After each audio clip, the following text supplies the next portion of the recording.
পুথিভঁৰাল ই কিতাপৰ ঠাইত মানুহক লৈ মানুহ জীৱন কিতাপ আৰু এই পদক্ষেপ জৰিয়তে আমি এই মানৱ গ্ৰন্থৰ কাহিনী শুনি নাজেৰা আৰু নাজেৰা বাসী চিনি পাবলৈ চেষ্টা কৰিম। এই পদক্ষেপ জৰিয়তে আমি 10টা এপিসোড বনাম। এই 10টা এপিসোড ভিতৰতে আমি আমাৰ নাজেৰা যিমান হিষ্টৰিকেল মনুমেণ্টছ আছে যেনেকৈ চৰাইদেউ মৈদাম, পৰেঘাট, টি গাৰ্ডেন্স, সত্ৰাস, যিমান আমাৰ ইয়াত এডুকেশ্যনেল ইনষ্টিটিউশ্যনছ আছে, আমাৰ ফ্ৰীডম ফাইটাৰ যেনেকৈ বলিৰাম দুৱাৰা তেখেতৰ এক্সপিৰিয়েঞ্চ, আৰু ONGC আমাৰ ইয়াতে এখন ডাঙৰ পাব্লিক ছেক্টৰ কোম্পানী, তেখেতে কেনেকৈ আমাৰ ইয়াতে কণ্ট্ৰিবিউশ্যন কৰিলে, তাৰ পাছত ইন দি এণ্ড আমি টাই আহোমৰ ডিষ্ট্ৰিক্ট কভাৰ কৰিম। মই আশা কৰোঁ এইখিনি আমাৰ 10টা এপিচোডৰ পৰা আপুনি নলেজ পাব, জ্ঞান পাব আৰু আনন্দিত হ'ব।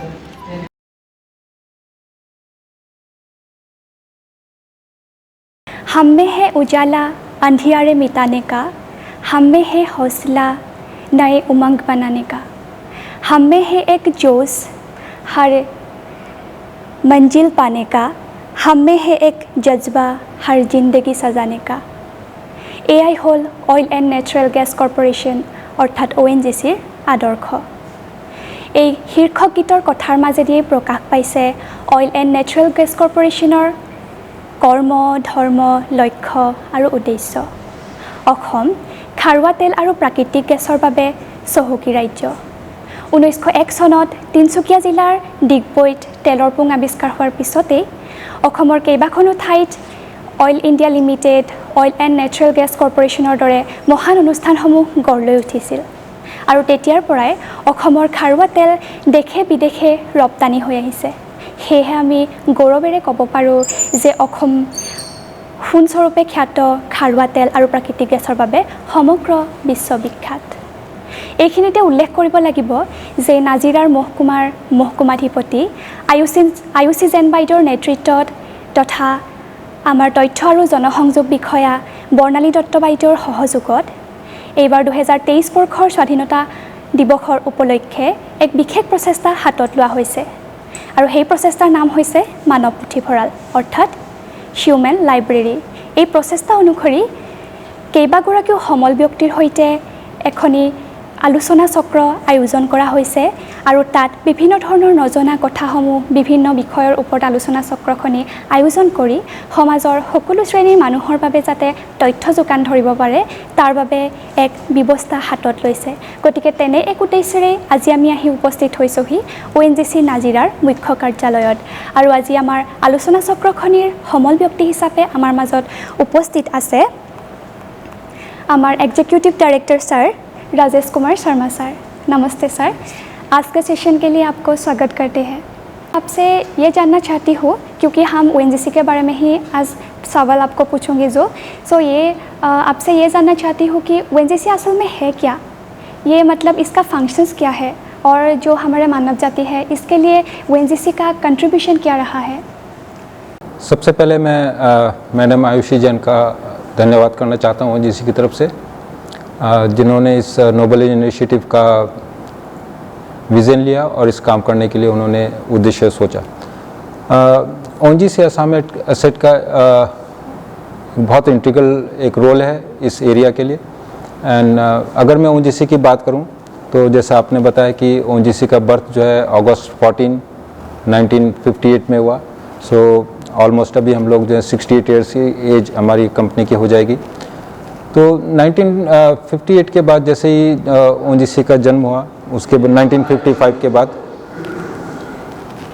उसके बाद तुरंत ही असम एसेट के अंदर में ऑयल एक्सप्लोरेशन के लिए काम करा गया। सबसे पहले सिस्मिक सर्वे किया गया और हमारा जो सबसे पहला ऑयल वेल है 1960 के अंदर में हमारा रुद्र सागर एरिया के अंदर में हुआ और उसके बाद जो है निरंतर हम लोगों ने नए नए ऑयल फील्ड की खोज करी। ONGC हमारे देश की जो सबसे बड़ी oil and exploration natural gas company है और खाली हम लोग oil and natural gas exploration और प्रोडक्शन में नहीं है ना, आज के समय में हम जो है पूरी एंटायर जो ऑयल की जो चेन है एक्सप्लोरेशन कहिए, उसके बाद रिफाइनिंग कहिए, माइनिंग मार्केटिंग कहिए और साथ साथ में हम पेट्रोकेमिकल्स, तो इस चीज़ के हर चीज़ के अंदर में है। और साथ साथ में जो है हमारा जो विदेश में जो हमारा ONGC का एक उपक्रम है, हमारी जो सब्सिडरी ONGC विदेश लिमिटेड, we are also present in that one also. So और साथ साथ में ONGC हमारी मैं अगर कंट्री वाइड कहूँ सो इस साल के अंदर में हमारा जो प्रॉफिट है almost 39,000 crore rupees annual profit है। लास्ट ईयर से थोड़ा प्रॉफिट कम है बिकॉज GST की लायबिलिटीज़ इस साल के अंदर में बुक करी गई है। फॉर्चून 500 के अंदर में ONGC जो है हर साल जो है नए नए आयाम छू रही है। इस साल हम लोगों ने लास्ट ईयर के कंपैरिजन के अंदर में लास्ट ईयर हमारी फॉर्चून 500 में ग्लोबल रैंकिंग में 190th पोजीशन थी और इस साल हम लोग जो है 32 प्लेसेस जंप करके अब हम लोग जो है 150th पोजीशन में है।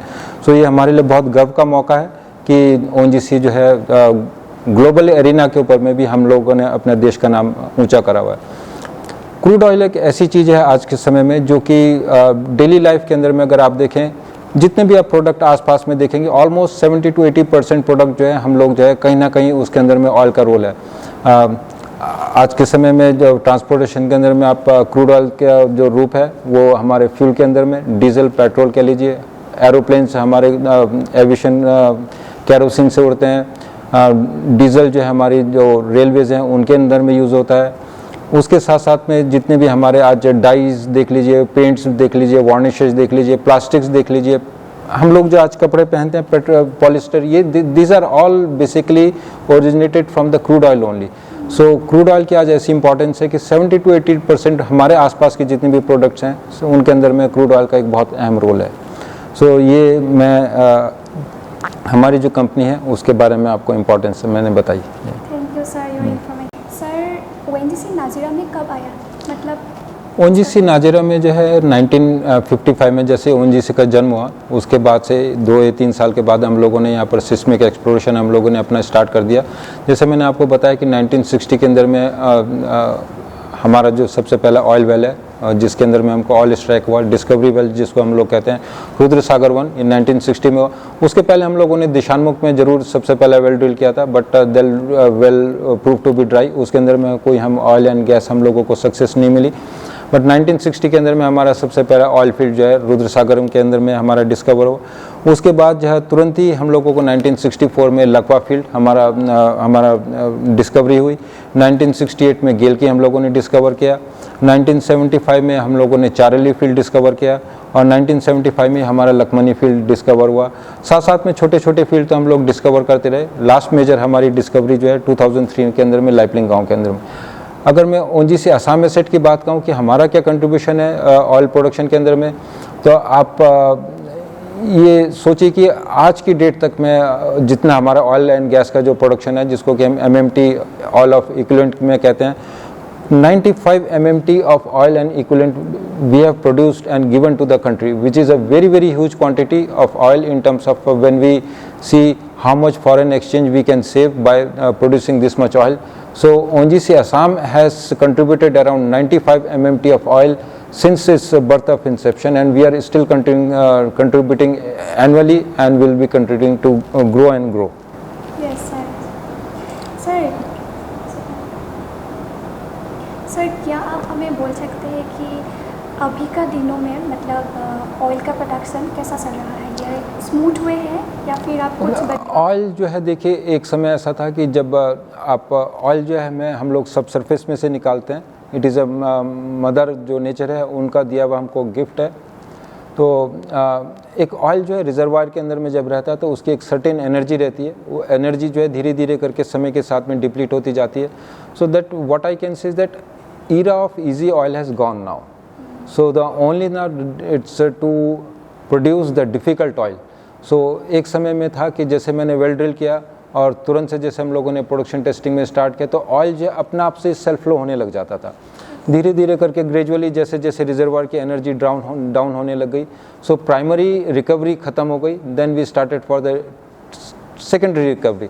सेकेंडरी रिकवरी में आप देखेंगे जैसे आप जाएंगे SRP लगे रहते हैं, जैसा हमारा भारत में एक मॉडल है जो सकर रॉड पंप है ऊपर से नीचे चलता रहता है, ये हमारी सेकेंडरी रिकवरी का हमारा एक मेथड है। और साथ साथ के अंदर में हम लोग गैस लिफ्ट के अंदर से भी हम ऑयल प्रोड्यूस करते हैं। हम जो हमारे जो गैस प्रोड्यूस करते हैं उस गैस को ही हम जो है हाई प्रेशर के अंदर में रिजर्वायर के अंदर में दोबारा इंजेक्ट करते हैं और वो साथ साथ में अपनी एनर्जी के साथ में क्रूड ऑयल को भी लेके आता है। सो ये सेकेंडरी रिकवरी का टाइम था जो कि हम लोग आजकल चल रहे हैं और वो टाइम भी अब ख़त्म हो गया। तो अब हम लोग आने वाले समय के अंदर में टर्शरी रिकवरी के अंदर में जाएंगे। टर्शरी रिकवरी के अंदर में हम जो रिजर्वायर के जो बैलेंस ऑयल है उसको कैसे निकालें, उसके लिए न्यू टेक्नोलॉजीज़ हैं। केमिकल एनहांस ऑयल रिकवरी है जो कि हम लोग अभी यहाँ पर पायलट प्रोजेक्ट करने जा रहे हैं। साथ साथ में ONGC के कॉन्टेक्स्ट में देखेंगे, मुंबई हाई में एक समय में हम लोग शैलो वाटर के अंदर में हमारा सब ऑयल प्रोडक्शन था।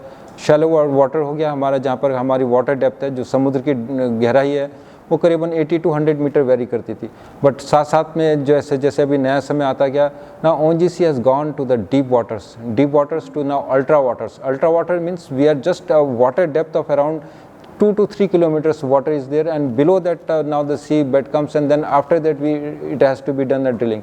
So technology is playing a very key role in terms of how we exploit the remaining oils and discover the new oils. And further, as now we have the new technologies, so ONGC is going deeper and deeper, and mostly जितने अभी आसाम के अंदर में देखेंगे हमारे जो oil Wales हैं, एक समय में our oil wells were drilled up to 3000 and 3500 meters now, but now generally now our average well depth is going deeper and deeper, and average depth is almost 4000 meters, and in some of the wells we are going even deeper up to the 5 kilometers also. So that is how ONGC is utilizing the new technologies to take up the new challenges. We are bringing the digital oil field initiatives also. Laiplingaon field, I think you will be go for a field visit also. It is a digital initiative, and it is the first project which has been conceptualized by the ONGC in across all the ONGC assets. So this is the first digital oil field that we have put up in the Laiplingaon. Apart from that, hydrofracturing is another new technology which will be used to exploit the remaining oils. And Najira, talking in the context of ONGC, Najira, we have set up a new hydrofrac base. We have imported new vehicles, and this base will be catering to the entire needs of the entire northeast. That means Najira, Jorhat and the Tripura also. And ये जो capability है हमारे पास में हाइड्रोफ्रैक की, it is in house capability. हम लोगों की अपनी मैनिंग पावर है, हम लोगों की अपनी एक्सपर्टीज़ है। दूसरी जो कंपनीज़ हैं, जितनी भी PSUs कह लीजिए इंडिया के अंदर में, अपार्ट फ्रॉम ONGC और या private companies, they always borrow this technology on the hire basis, but ONGC is proud that we have this in house technology. Sir, अभी मैं जानना चाहती हूँ CSR क्या है और CSR का नाजिरा ONGC में क्या कंट्रीब्यूशन है सर? देखिए, CSR जो है कॉर्पोरेट सोशल रिस्पॉन्सिबिलिटी है, जिसके अंदर में गवर्नमेंट ऑफ इंडिया का मैंडेट है कि जितने भी कंपनीज़ हैं जो उनका प्रॉफिट होता है उसके अंदर में से 2% उनको अपनी अर्निंग जो है कॉर्पोरेट सोशल रिस्पॉन्सिबिलिटी के रूप में सोसाइटी के लिए करनी पड़ती हैं। कोई भी कंपनी देखिए, अगर कहीं पे भी हम लोग कोई बिज़नेस कर रहे हैं, we are just touching the lifes of and so many stake holders. मैं कहीं पे अगर मैं ड्रिलिंग करने जा रहा हूँ, आई एम जस्ट बेसिकली मैं एक विलेज को अफेक्ट करता हूँ, उनकी सोसाइटी को इम्पैक्ट करता हूँ, उनके लोग अफेक्टेड होते हैं। So those we call our very important external stake holders. तो ONGC का ये दायित्व है कि जितने भी हमारी जो सोसाइटी के अंदर में है स्टेक होल्डर्स हैं, उनकी जो मेरी जो ONGC की रिस्पॉन्सिबिलिटी है, उनकी सोशल इम्पैक्ट के लिए, उनकी इकोनॉमिक वायबिलिटी के लिए, उनके हेल्थ के लिए हम जो भी कर सकते हैं उसके अंदर में हम अच्छे से अच्छे कॉर्पोरेट सोशल रिस्पॉन्सिबिलिटी के प्रोजेक्ट्स करते हैं। ONGC नाजिरा असम की मैं अगर बात करूं, हमारा एनुअल जो CSR का जो एक्सपेंडिचर है करीबन 15 to 16 करोड़ रुपीस एनुअली हम लोग जो है कॉर्पोरेट सोशल रिस्पॉन्सिबिलिटी में हम लोग हर साल में खर्च करते हैं। ये ONGC के अंदर में हमारे जितने भी एसेट्स हैं, अगर आप देखें तो साउथ इंडिया में हमारा कराईकल कावेरी एसेट है, फिर उसके बाद राजा मुंद्री है। वेस्टर्न रीजन में आप गुजरात में जाएंगे तो अंकलेश्वर, महसाना, अहमदाबाद, कैम्बे, और फिर राजस्थान है हमारा, फिर CBM बोकारो है। तो जितने भी एसेट्स हैं, बॉम्बे भी है, बट ONGC जो है असम एसेट के लिए जो एक हमारा जो सेंटिमेंटल है और एक जो इमोशनल कनेक्ट है, उसके चलते हुए हमारा जो CSR का जो सबसे बड़ा चंक है, जो सबसे बड़ा कंट्रीब्यूशन जो हम लोगों को मिलता है वो ONGC असम को ही मिलता है। और इसके अंदर के ये हमारा, और इसके अलावा ONGC जो अपने एज ए कॉर्पोरेट स्कीम के अंदर में अलग अलग प्रोजेक्ट्स, हम बड़े बड़े प्रोजेक्ट्स भी करते हैं, जिसका कि सबसे बड़ा एग्जांपल हमारा जो अभी लेटेस्ट जो हमारा सुखापा हॉस्पिटल जो CSR इनिशिएटिव है ONGC फाउंडेशन के द्वारा बनाया गया है। 315 करोड़ रुपीज़ का हॉस्पिटल की टोटल कॉस्ट है हमारी प्रोजेक्ट कॉस्ट। और जब ये हॉस्पिटल हमारा बन जाएगा so this will be having 350 bed capacity और स्टेट ऑफ द आर्ट का हॉस्पिटल है। और ऐसी फैसिलिटी हमारे अपर असम के अंदर में कहीं पे भी शायद हम कहीं पे भी आपको मिल नहीं पाएगी। डायलिसिस का एक हमारा, जब हम लोगों ने इस हॉस्पिटल को शुरू किया था तो सबसे पहले हम लोगों ने डायलिसिस का विंग यहाँ पर स्टार्ट किया था। डायलिसिस के अंदर में जितने भी मेरे शिव सागर के चरायदे के जिन भी पेशेंट्स को मैं बात कर रहा हूँ, खाली ONGC पेशेंट्स की नहीं, हमारे जितने भी सोसाइटी के पेशेंट्स हैं उनको हर डायलिसिस के लिए आप सोचिए डिब्रूगढ़ जाना पड़ता था। और बहुत सारे पेशेंट्स ऐसे होते हैं कि जिनको कि अल्टरनेट डे भी डायलिसिस करना पड़ता है, एवरी सेकेंड डे। सो वो लोग अभी सुखापा हॉस्पिटल में जाके डायलिसिस की बेनिफिट लेते हैं और उनके लिए बहुत बेनिफिट है। स्टेट ऑफ द आर्ट की हमारी MRI की मशीन लगी है, जो कि पूरे असम के अंदर में इतनी एडवांस मशीन और इतनी अच्छी कैपेबिलिटी की मशीन नहीं है। CT स्कैन की मशीन हो गई है, डेवलप हो गई। सेकेंड फेज़ अभी हॉस्पिटल का ऑलमोस्ट रेडी हो गया है and we are looking to get it inaugurated either through the honorable PM and it will be a proud moment for Assam when honorable PM or either honorable Chief Minister or honorable Petroleum Minister, whoever decides it, and the hospital is ready for the inauguration. And apart from that, talking on the CSR, we basically do the CSR in many fronts. First is the education, then health assessment, and then the sports also, other infrastructures also. So talking about the first, so let me on the education, because you are a good student yourself also, so you must be knowing about this our Super 30 project. So initially जब super 30 project start हुआ था तो हमारे 30 में से करीबन 8 या 10 लड़के ही हमारे जो है क्वालिफाई हो पाते थे NITs या IITs के अंदर में, but as on today 30 out of 30. So apart from that ONGC जितने भी हमारे डिस्ट्रिक्ट के जितने भी स्कूल्स हैं प्राइमरी स्कूल्स के ये उनके अंदर में डेस्क बेंचेस देते हैं. We have now taken a very big initiatives where will be giving more than 2,000 desks and benches in the different schools, and the approximate expenditure will be more than 202.5 crore rupees on this account only. And this project has been discussed by the district of inspector of the schools of Sibsagar. So we are going to with this project. Schools के अंदर में हम लोगों ने बहुत सारी buildings के अंदर में एडिशनल क्लासेस, जो मेरा एग्जिस्टिंग इंफ्रास्ट्रक्चर है उसके अंदर में additional classrooms, toilet blocks for specially for the girls also, and then libraries also. And operational area में जैसे मैं आपको एक छोटा सा एग्जांपल बताऊं, गेलकी के अंदर में जो हमारा स्कूल है उसके अंदर में now Modi school at the cost of around 40 lakh rupees we have constructed a library there for the benefit of the students. और इसके अलावा स्कूल्स के अंदर में बच्चों के लिए जो है ड्रिंकिंग वाटर के प्रोजेक्ट्स ये हमारा बहुत रेगुलर फीचर है. हर साल के अंदर में कम से कम अराउंड हम लोग CSR के साथ साथ में हमारे ऑल इंडिया SC/ST का जो कंपोनेंट प्लान है उसके अंदर में हमारे जो OBC और MOBC की जो हमारी एसोसिएशन है उनके द्वारा जो है हम लोग करीबन हर साल के अंदर में कम से कम 50 to 60 स्कूल्स के अंदर में हम ड्रिंकिंग वाटर के प्रोजेक्ट्स करते हैं, जिसमें कि हमारा ये एम रहता है कि जो बच्चे वहाँ पर पढ़ने आते हैं उनको जो है एक हेल्दी और एक स्वच्छ उनको ड्रिंकिंग वाटर मिले. ये एजुकेशन की बात हो गई. इसके अलावा कुछ स्कूल्स हैं जिनके अंदर में जो है बच्चों के लिए हम जो है कॉन्फ्रेंस हॉल बना के देते हैं या ऑडिटोरियम के लिए हम उनकी व्यवस्था करने की कोशिश करते हैं.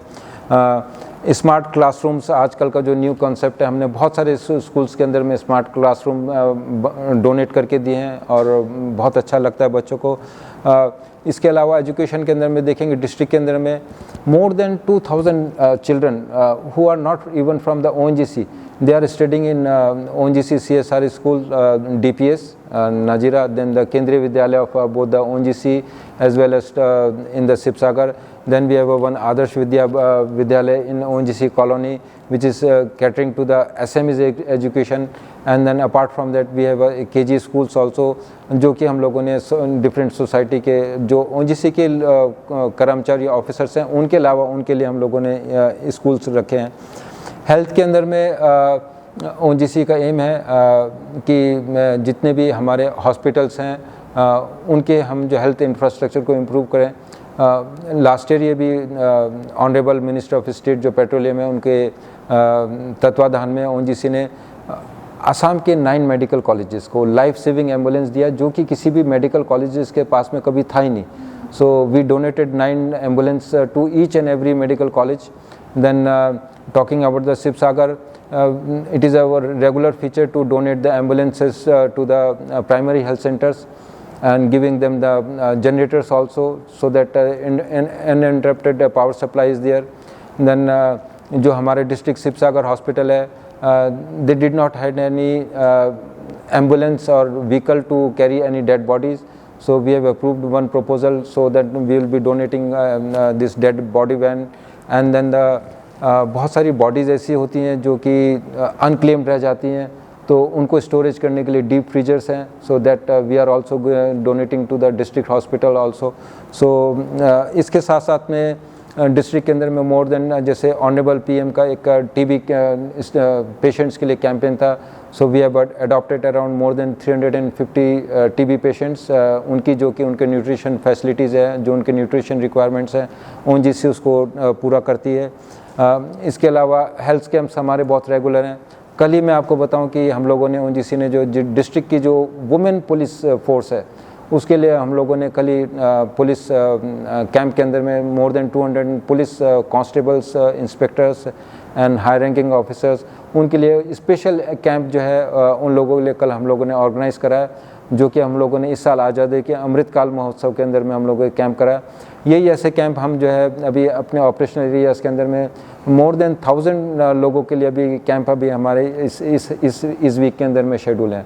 सो हेल्थ के अंदर में ये मैंने आपको बता दिया। स्पोर्ट्स के लिए भी हमारे जैसे सिबसागर डिस्ट्रिक्ट के अंदर में जो इम्पोर्टेंट प्योली फुकन स्टेडियम है, ये भी ONGC ने बना के दिया। अभी स्टेडियम पुराना हो गया, अभी उसको अपग्रेड कर रहे हैं, उनका इंफ्रास्ट्रक्चर को जो रिपेयर है, so that we are also taking up.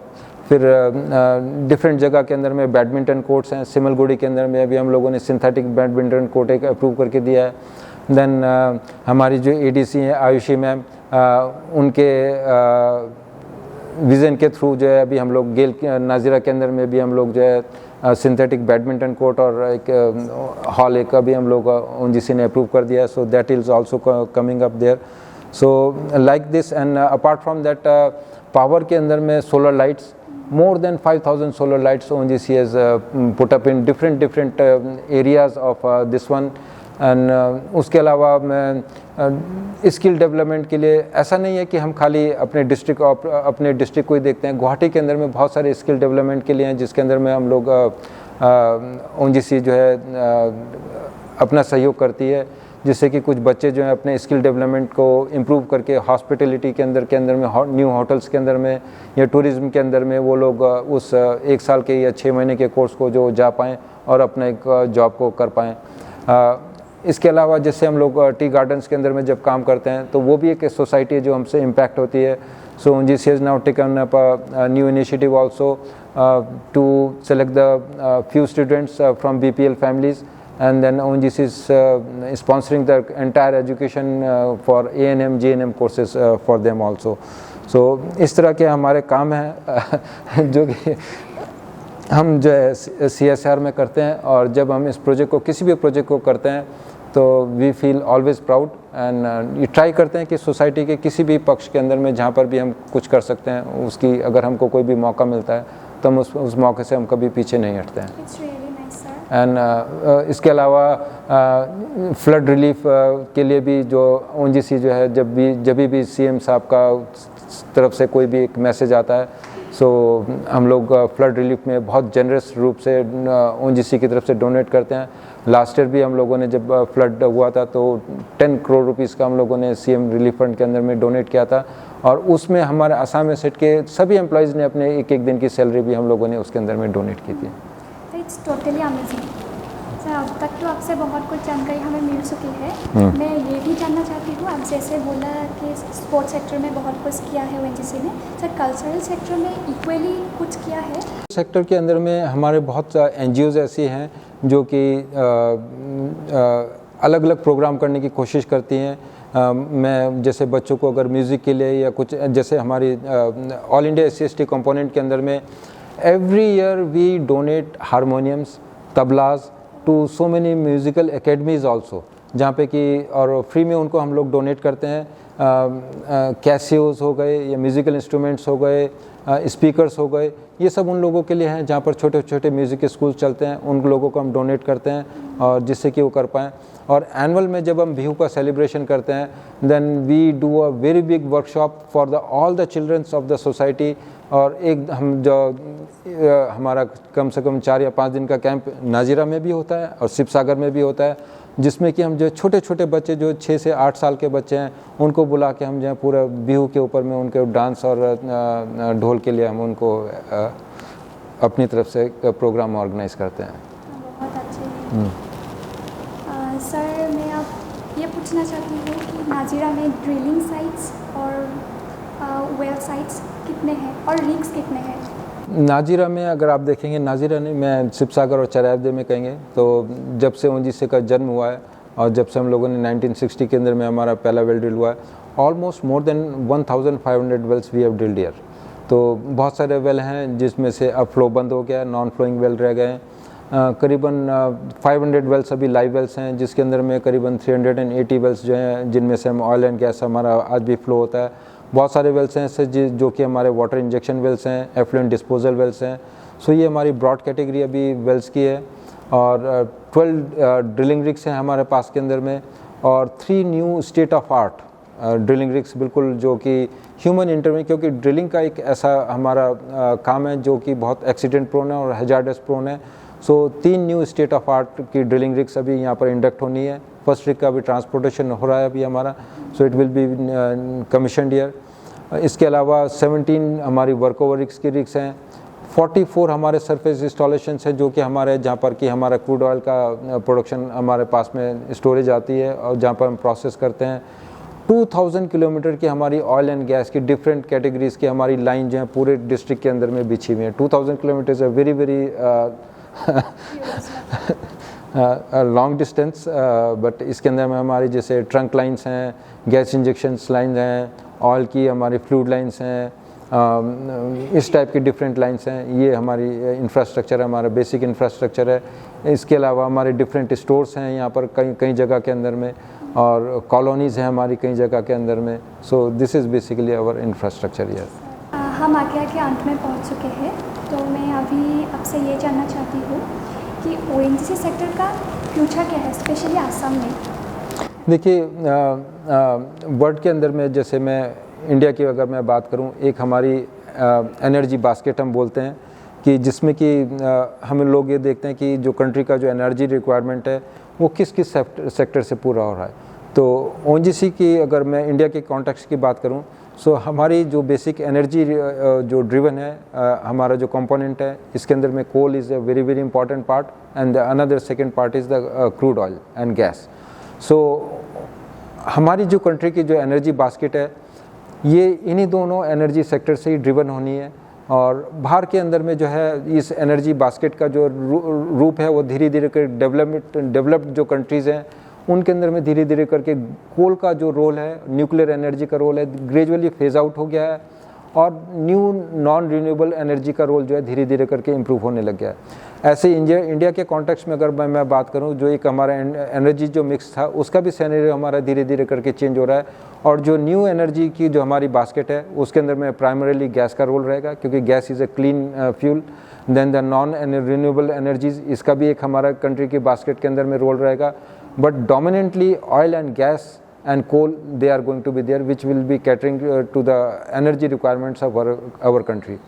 And talking out of ONGC, ONGC भी अपने आप को ग्रेजुअली इस ग्लोबल एनर्जी सिनेरियो को और कंट्री के एनर्जी सिनेरियो को देखते हुए we are also evolving it, because we are a government PSU and ministry gives a regular time to time instructions. So ONGC has drawn up a very mammoth and important plan, and 2030 will be producing around 10 gigawatt of energy through the non-renewable sources, primarily from the solar and wind. So this is how ONGC is changing its energy driven processes from the crude oil and gas to the non-renewable sectors also. And in the context of ONGC Assam, as I told you, we have produced around 95 MMT of oil so far, but still around 35 to 40 MMT of reserves are still there, which is a difficult one. But we are going to bring new technologies here in Assam, new advanced state of the rigs, new tertiary oil improvement technologies, new digital oil fields and smart wells, and that is how we are going to take up that remaining amount of oil for the benefit of our country, and then contributing to the state exchequer through the royalty and taxes. And ONGC, when we talk about Assam, through the royalty only we contribute around 700 to 800 crore rupees annually to the state exchequer of Assam, and we hope to do continue and better improve on it in the coming years. We hope so, sir. Sir, at last मैं आपसे ये पूछना चाहती हूँ कि ONGC में recruitments के बारे में आप कुछ बोल दीजिए, क्योंकि हमारे जो नया एक्सपीरियंस है वो लोग बहुत ट्राई कर रहे हैं, सो उन लोगों के लिए आप कुछ बोल दीजिए. मतलब ऐसा है, अपार्ट फ्रॉम इंजीनियर्स, ह्यूमैनिटीज़ और कॉमर्स के जो स्टूडेंट्स रहे हैं उन लोगों के लिए कुछ स्कोप है यहाँ पर, तो आप कुछ दीजिएगा उनसे. देखिए, ONGC में जो इंडक्शन है 2 लेवल के ऊपर में होता है. एक one is at officers level and another is at staff level. So officers level में जो हमारे टेक्निकल डिसिप्लिन्स होते हैं वो लोग हम लोग जो है गेट के थ्रू लेते हैं, और बहुत सारे कॉलेजेस में जो है कैंपस इंटरव्यू होते हैं. डिब्रूगढ़ यूनिवर्सिटी जो है हमारा जो प्रीमियर है, एनुअली जो है ONGC यहाँ पर आती है, और कैंपस इंटरव्यू के थ्रू जो है अच्छे जो है 15 to 20 स्टूडेंट्स एवरी ईयर हम लोग जो है कैंपस इंटरव्यू के थ्रू लेते हैं. ये टेक्निकल डिसिप्लिन के लिए हो गया. एलाइड डिसिप्लिन्स हैं जिसमें कि मैं ह्यूमैनिटीज़ का हूँ, फाइनेंस का हूँ. ये हम लोग जो है लीडिंग न्यूज़पेपर्स हैं. एनुअल में हर साल जब हमारा इंडक्शन होता है, लीडिंग न्यूज़पेपर्स के अंदर में, नेशनल न्यूज़पेपर्स के अंदर में हम लोग एडवर्टीजमेंट करते हैं, लोकल न्यूज़पेपर्स में भी आता है. ये ह्यूमैनिटीज़ में हमारा HR डिसिप्लिन हो गया, फाइनेंस हो गया, कॉर्पोरेट कम्युनिकेशंस हो गया, इस टाइप के जो डिसिप्लिन से, इंडस्ट्रियल इंजीनियरिंग हो गया, ये डिसिप्लिन जो हम लोग गेट के थ्रू ना लेके हम लोग जो सेपरेट एडवर्टीजमेंट करते हैं. और स्टाफ के लिए जो है ONGC का ये रहता है कि हम जिस भी ऑपरेशनल एरिया में हम लोग काम कर रहे हैं वहीं से हम लोग रिक्रूट कर रहे हैं. तो जब मैं असम की बात करते हैं तो हमारा जब रिक्रूटमेंट होता है, सो असम के जितने भी हमारे स्टूडेंट्स हैं जिन्होंने ITI करा हुआ या डिप्लोमा करा हुआ है, they are all eligible to apply for those positions only, and outside candidates are not allowed, and only the candidates who belong to the state of Assam they apply, and they applied through a computer based test, and after that getting the computer based test, then we do their physical test and other tests, and then we give them the appointment letter annually. So this is how we go through our induction processes. Apart from that, मैं अगर मैं असम की बात करूं, so apart from this ONGC district के context में अगर देखें, so around 6,000 are our secondary workforce who are not direct employees of the ONGC, but we take them around through the different contracts or as a contractual laborers also. So 6,000 families basically we are supporting through our secondary workforce also. And apart from that, district के अंदर में देखें जो शिवसागर और चराइदेव की जो economy है, district की जो इकनॉमी है, majorly it is driven through the ONGC, because जो ONGC के जो ऑपरेशंस हैं इसके अंदर में खाली ONGC ऐसे अकेले काम नहीं कर सकती है. We need our business partners also.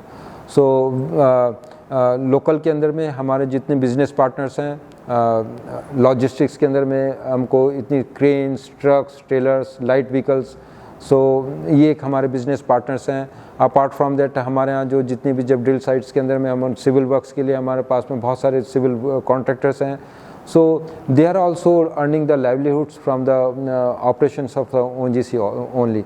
So this is how we give the business to the community and particularly to the Sibsagar district and Charaudi district in our operational areas.